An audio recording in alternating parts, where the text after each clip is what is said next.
Hey guys, Taylor and Gio here. We have Sim. So I'm gonna have you talk first. Go ahead. Hey, yeah. Okay, so today we are working on Sims triggers, but particularly sound triggers and the door. We know that's a big one. Last time we left, we know that the thunderstorm was definitely a factor, but he was pretty anxious on our way out, so we suspected that, he might have a tough time. We didn't realize it was going to be destroying through LaCroix stuff, but... So what we're doing is we're trying to keep his attention on something else. Sim is a funny guy. He wants what he wants. Now we know that he really likes toys, but he likes them a bit too much and he's not quite ready to have them back yet. So we have been suggesting puzzle toys or things that he can't get possessive over. So one thing that we did pull out was his Kong. He was actually not as engaged as we wanted him to be with the Kong, so we decided to try something new. We made a puzzle toy out of one of your towels. Hope you don't mind. And this is just one of your hand towels. So all I did was spread this bad boy out, and as you can see, it is peppered with treats right here. This is very simple for you to do, and he's been extremely engaged with this. Before we did this, we had just had the conversation that we think getting him a snuffle mat or making him a snuffle mat, which is a puzzle toy like grass. You stuff treats in it. There are different types of puzzle toys. You're used to the puzzle boards. I see you guys already bought him several puzzle boards. There's also, I guess you could say, more soothing puzzle toys where they focus more on the dog senses. Which is really interesting. So for example, I have licky mats at home, and the licky mat focuses on the dog actually licking, that soothing motion of just licking to get the treat. Meanwhile, a snuffle mat focuses on the dog's nose, where they have to actually sniff and forage to find the food. This is like a forage type puzzle toy that Gio made right here, and we think those types of puzzle toys will be way more beneficial because he seems to really like this. So we're going to definitely send you some links. This has probably been our most successful way to keep him. You gotta wait. Yeah, Don't wait, buddy. To keep him disengaged from the doorway as we're messing with it. We were also able to leave, which hopefully we'll be able to recreate for this video. So I'm just peppering this up, and it's very important that you put treats that Sim actually wants and likes in the moment. He's a little dog in every sense, so he may like something yesterday, but it might be something new this morning, so try it before you think that it's going to work. And he may actually be a little full too, so mind his feeding. If he is still eating the same amount of kibble, then you may want to cut back on the kibble since he's getting so many different treats. Yep. But yeah. All right, so to activate this very, he wants this crazy awesome toy that is a towel, all I did was put my fingers in the middle and I twist slowly. So basically I'm twisting it kind of to make it like a flower. So it's just like twisting up, and these wrinkles are hiding all of the treats. So like we said, we're just hiding, stimulating that sense of smell, making sure that he knows it's there, and he's obviously very ready to get to this bad boy. So we are gonna go ahead and stand up. Yes. And start messing with triggers. So really important before we actually give it to him.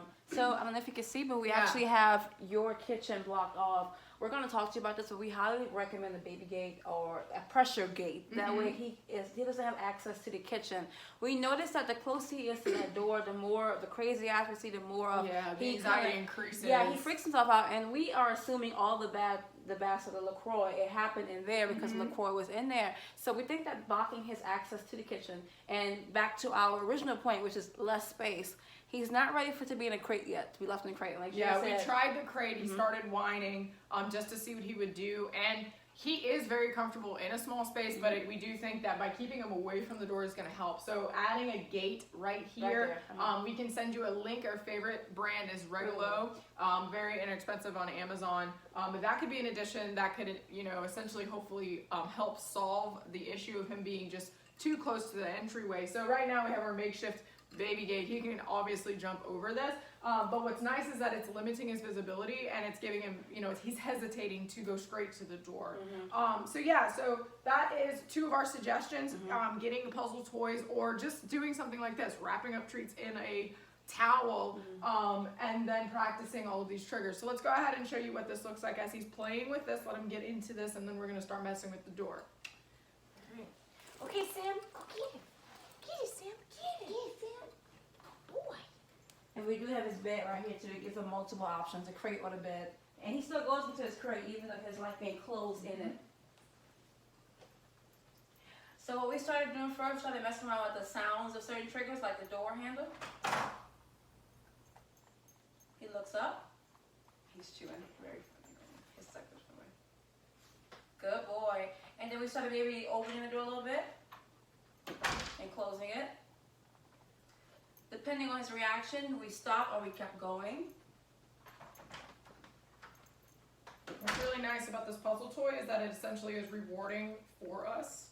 So we don't Which is have really to be important, involved. yes.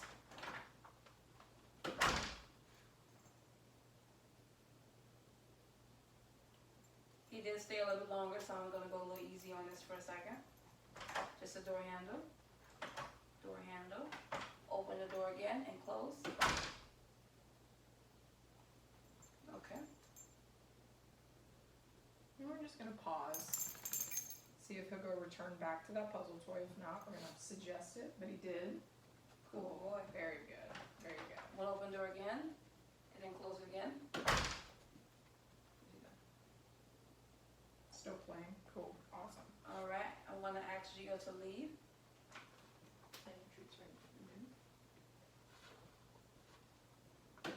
He became a little trainer specific towards Gio because she's the one who'd been training him for most of the session. So when she left, he noticed a little more than when I left. So we're gonna see how he does with her leaving first. Her smell is gone. And I'm going to just take a step out as well. Just for 10 seconds, no more.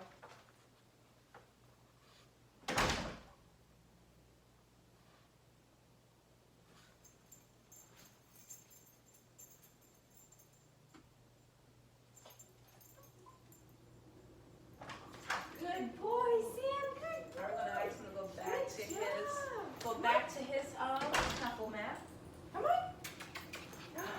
Good boy. Good job. Good. So as you can see, his anxiety immediately stemmed the moment he got to the door. He did a very small whimper, but he was very much engaged with his toy up until that point. So we definitely think having something here to stop him from getting over there, it will be hugely beneficial. If you choose to put this in play, let us know. We will guide you through the whole process so that it is neutral at first and you are always able to create a positive experience with it. But this is definitely working out very well for us. And again, today was really the focus was the sounds, his trigger, particularly the door. We only added a very small element of time, us leaving for about 10 seconds. And now we are actually about to leave. Which is always going to be the tricky area with separation anxieties because you're always going to need to leave at some point. So that's where we're going to try as hard as we can to give him something to keep him engaged as we're gone and just, limit his space here. But he is doing great. You can do this on your own. Playing with the noises, keeping him engaged on something else. And hopefully, with more practice, he will get used to it and it won't even be a thing anymore. Okay. Well, if you have any questions, don't hesitate to text or call. But he is doing awesome as usual. We love Sim, and you guys have yes, it's calling now. You guys have a fabulous rest of the day. See ya.